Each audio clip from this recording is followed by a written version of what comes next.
Париж Олимпиадасында топ жарып жүлде алған динамолық спортшылар Ішкі істер министрлігінде болды.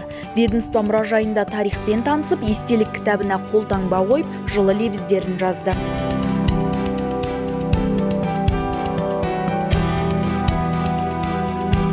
Жеңімпаздар мен жүлдегерлерді жарқын жетістіктерімен министр Ержан Саденов құттықтады. Біз сіздермен мақтанып тұрамыз, әрқайсыларыңызбен. Қандай сайысқа шықсаңыздар да жеңісті болсын. Біздің ол жалпы біздің елге, қазақ еліне, Қазақстанға үлестеріңіз, сол себепте тағы бір рет шын жүректен құттықтаймын.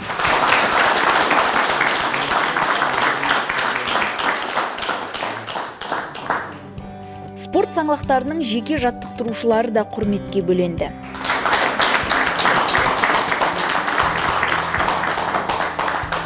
Қазақ елі, үлкен рахметімді айтамын қазақ еліне.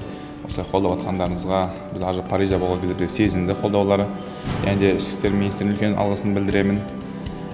Енді Алла қаласа бұл күміс медальді келесі Олимпиада ойындарында алтын қылуға барымды саламын. Және де менен кейін өсіп кеткен жас балаларға еңбек етіңіздер, сынбаңыздар. Көк туымызды әлемге танытқан қыз жігіттердің еңбек ерен. Олар алдағы уақытта да үздіктер қатарынан көрініп, биік белестерді бағындырады деп сенеміз.